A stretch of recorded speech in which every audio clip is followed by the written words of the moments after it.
Estimados amigos, muy buenos días. Les saludo desde el Centro de Capacitación Amalon Technicer en la Ciudad de México.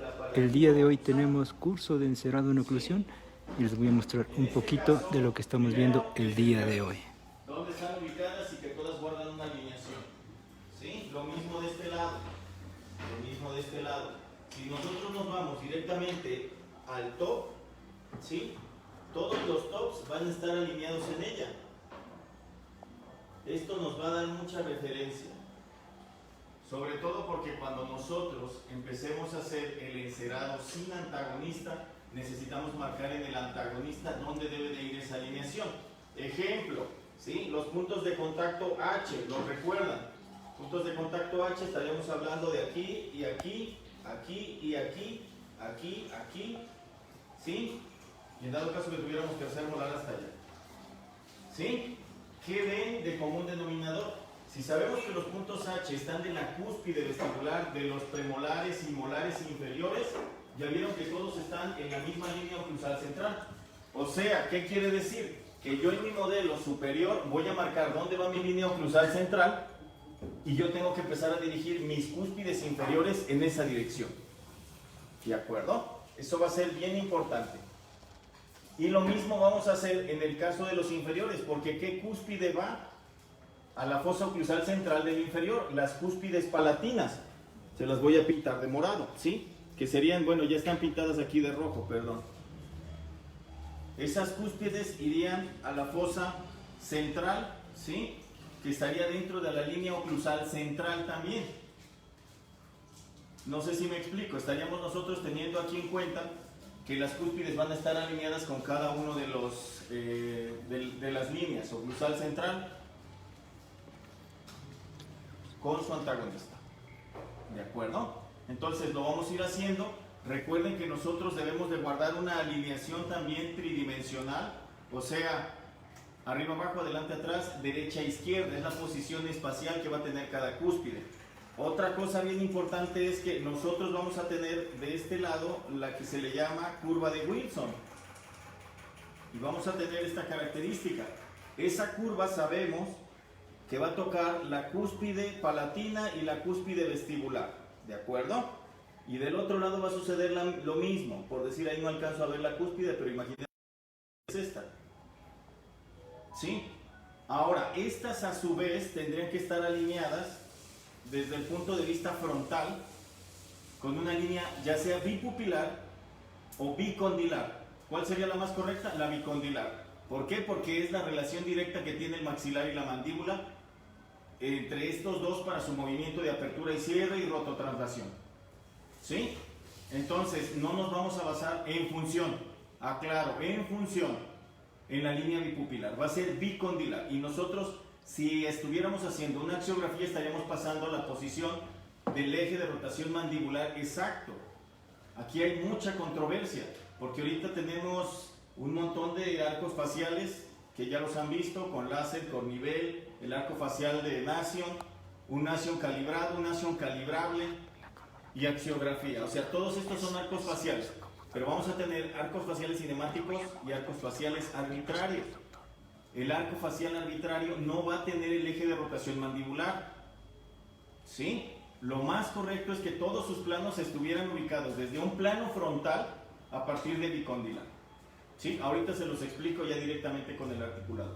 Porque nosotros vamos a manejar ahí la mecánica. Ahí es en donde a veces empieza la complicación. Porque a veces queremos que estéticamente se vea bien, pero también queremos que funcione bien.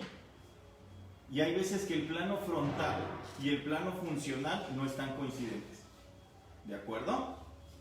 Entonces, en esa falta de coincidencia, ¿qué es lo que deciden? La mayoría de veces siempre se van a ir por el plano estético.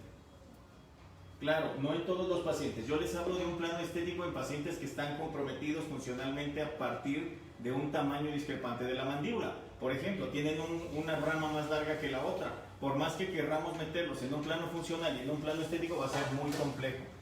¿Sí? ¿Qué tan complejo? Mucho. Ya ese en su momento ya les explicaré también. Pero casi siempre cometen el error de querer arreglar al paciente desde el plano estético.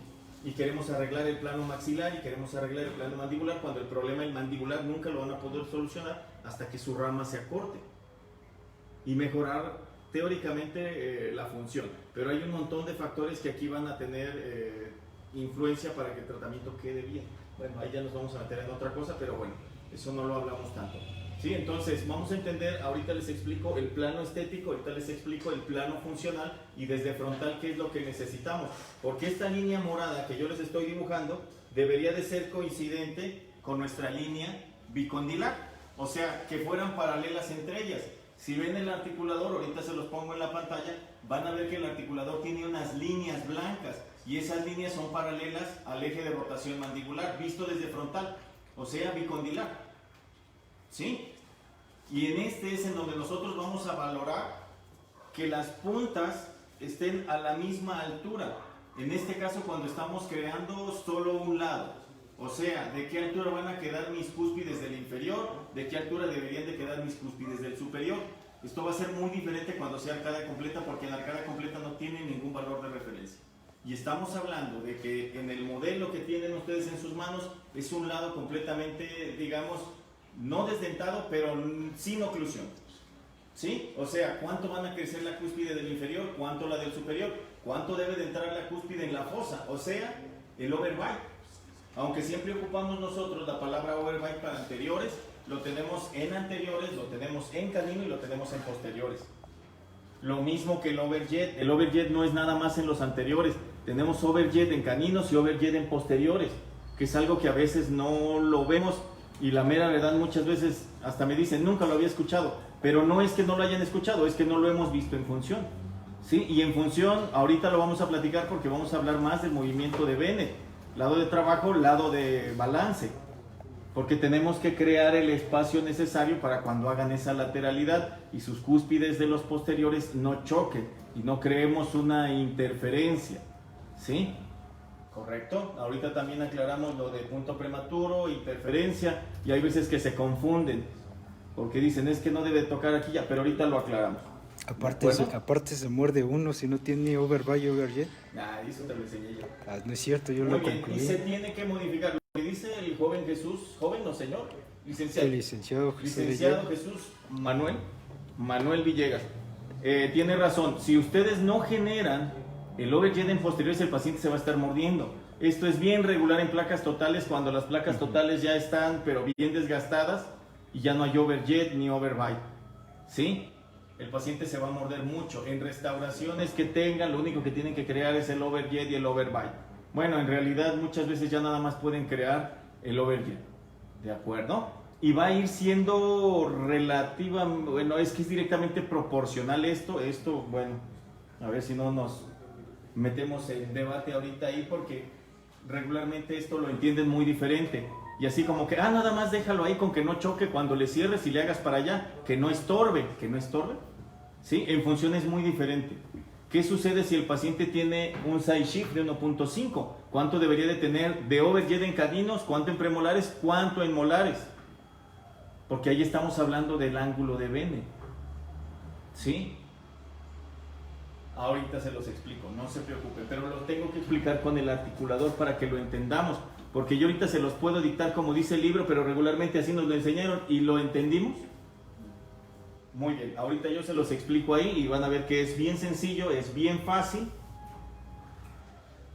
y tenemos que ir alineando de forma tridimensional. Cuando nosotros ya tengamos puestas, yo les doy la teoría ahorita, y ahorita lo vamos a encerrar, que es más fácil que lo vean porque dicen, ya vi cómo lo puso, ya vi en dónde lo puso, porque yo les puedo explicar 1000 cosas, ¿sí? Y una imagen yo sé que dice 1000 palabras, pero va a decir más la acción. Cuando yo lo esté haciendo y dices, ya vi cómo, ya vi la temperatura, ya vi de dónde a dónde, ya entendí a qué se refiere con el espacio, ¿de acuerdo? Y vamos a empezar a crear los puntos de contacto. Vámonos con los puntos de contacto entonces, y van a ser de esta forma. Todos van a ir alineados ¿en dónde? En la línea oclusal central. Si ven, esa es nuestra línea oclusal central. Ay, caray, qué chulo. ¿Sí? Línea oclusal central. ¿Qué cúspides estarían tocando aquí? La del premolar inferior, la del primer molar, la del segundo molar. ¿Correcto? Y acá nos queda el primer premolar inferior. Algo importante, y eso que quede claro desde ahorita. El punto que yo estoy generando aquí en el canino solo es de referencia en este momento. Cuando se haga el terminado, digamos, y se ubiquen todos los puntos de contacto de forma tridimensional, ¿sí? Vamos a crear un espacio que se le llama libertad encéntrica, lateralidad inmediata en el caso de ese punto o protrusiva inmediata en el caso de los anteriores. Lo vamos a platicar, no se preocupen, pero hay que ir haciéndolo para que cuando lo creen lo vayamos entendiendo. Esto ya lo van a ver directamente en el paciente, porque les aseguro que a lo mejor es la primera vez que lo escuchamos. Pero esto, si no lo creamos, vamos a crear puntos prematuros que el paciente no va a saber cómo decirnos que algo está estorbando y que no está bien. Y si nosotros no lo entendemos, menos vamos a poder ubicarlo. Esto es bien sencillo y es muchas veces el mayor de los problemas cuando hacemos un puente y el lateral, ¿sí? Porque generamos puntos y dicen, es que quiero que estén los puntos de contacto. Regularmente así sucede y teóricamente así debería de ser, pero hay puntos de contacto que deben de funcionar en cada una de las guías. Recuerdan que les mencionaba, la posterior es solo guía posterior y es relación céntrica. Solo los posteriores tocan en relación céntrica. Cuando nosotros hacemos un movimiento de trabajo, ¿sí? El único que va a tocar es el canino de ese lado. Y el otro canino y los posteriores y los mismos posteriores del lado de trabajo, en ese momento, cuando hagan su guía canina, no hay contacto. Solo funciona la guía canina. Cuando nosotros hacemos una protrusiva, solo funciona la guía anterior y solo hay puntos de contacto ahí. Hay una dirección de los puntos de contacto de los anteriores, pero no es un punto de contacto en función. La función va a ser cuando empiecen a generar el movimiento, o sea, cuando hagan una protrusiva es cuando van a contactar la cara palatina. Cuando empiecen a hacer su movimiento lateral y contacten el lateral, en este caso el canino, si escuchan que yo menciono lateral me refiero al movimiento y el diente que funciona en el movimiento lateral es el canino. Por eso a veces yo menciono el movimiento lateral o el diente lateral y me refiero al movimiento, no que me refiera yo al incisivo lateral superior, por ejemplo, ¿sí? Sino al canino. Cuando hacemos ese movimiento, en el primer contacto, posterior a que se hace el movimiento de Bennett, el side shift, el Bennett inmediato, ¿sí? Ahí ya tenemos el contacto, pero no lo tenemos en céntrica. Cuando se hace el movimiento y contacta con la cara palatina y empieza la desoclusión, ahí es cuando tenemos el punto de contacto funcional. No es el punto de contacto en céntrica de los caninos, hay que tener cuidado. En la mayoría de los esquemas, así como ahorita yo se los estoy mostrando ahí, tenemos una ubicación de un punto, pero por dirección, no por función. Si yo empezara a hacer la función con mi canino, por ejemplo, mi canino empezaría contactando aquí y empezaría a hacer el movimiento de deslizamiento hasta el vis a vis. Ese sería realmente el punto de contacto del canino. Ese punto de contacto que yo les marco ahora en rojo, con una flecha roja, esa sería una posición, ¿sí?, teórica del punto de contacto mesial del primer premolar inferior. ¿Sí me explico? Véanlo en su modelo por si lo quieren corroborar también e ir siguiendo la información que les estoy dando. Aquí ojo, porque no sería un punto mixto, porque estaríamos hablando de un punto, de una guía lateral que sería el canino y una guía posterior que serían los molares y premolares, o sea, la de relación céntrica. Ese punto realmente no existe, ¿sí? Nuestro canino solo va a tener un punto funcional por mesial y un, digamos, deslizamiento al vis a vis, que en realidad ninguno de nuestros movimientos ni de nuestras guías de desoclusión son guías de trayecto, son guías propioceptivas. O sea, en cuanto el canino detecta, de inmediato separa todo, ¿sí? Por eso es que nosotros no tenemos, claro, no todos, los que tienen algún problema funcional sí van a tener facetas de desgaste, pero en general la mayoría que no tenga ningún problema oclusal, funcional, no van a tener guías de desgaste, porque si no, todos tendríamos desgaste, y el desgaste, digamos que dentro de lo que cabe sí es normal, pero debe de haber una adaptación a este, o sea, no verse tan desgastado. Entonces, las guías anterior y lateral no son guías de trayecto, son guías propioceptivas y estas a su vez cuando contactan separan, ¿sí? Es un sistema de protección. No sé si más o menos queda claro ahí, ¿sí? Y si no, ahorita que lo vayamos creando lo vamos a entender más, porque estamos hablando de dos puntos de contacto medios complejos en el canino cuando solo uno existe, y estamos hablando de un movimiento de Bennett inmediato. Cuando nosotros estamos aquí marcando el color verde, este trayecto realmente no existe, porque nosotros cuando empezamos la función no le empezamos con la boca cerrada y abrimos, metemos el alimento, cierra. Cuando siente el contacto del canino, nos está indicando la guía de cierre paracéntrico. ¿Sí? Por eso nos menciona el movimiento de media gota. Estimados amigos, muy buenos días. Les saludo desde el Centro de Capacitación Amalon Technicer en la Ciudad de México. Como pueden observar, estamos iniciando nuestro curso de encerado oclusal. Hoy es el tercer módulo. Hoy vamos a tener el tema de encerado en dientes en posterior, estabilidad posterior. Vamos a ver puntos de contacto y cómo se generan y cómo se aplica el concepto de la esfera de Monson, curvatura de Spee y de Wilson. Si alguien desea recibir información de este mismo curso en línea, envíenos un mensaje inbox a la página de Amalon o al WhatsApp 55 35 94 75 97 más 52 desde el extranjero, y con todo gusto mis compañeros asesores de venta y yo personalmente le estaremos proporcionando toda la información. Yo corto en este momento y regreso más tarde para mostrarles el encerado de uno de estos dientes posteriores que estaremos realizando el día de hoy. Y este va a ir relacionado al espacio que nosotros tenemos funcional entre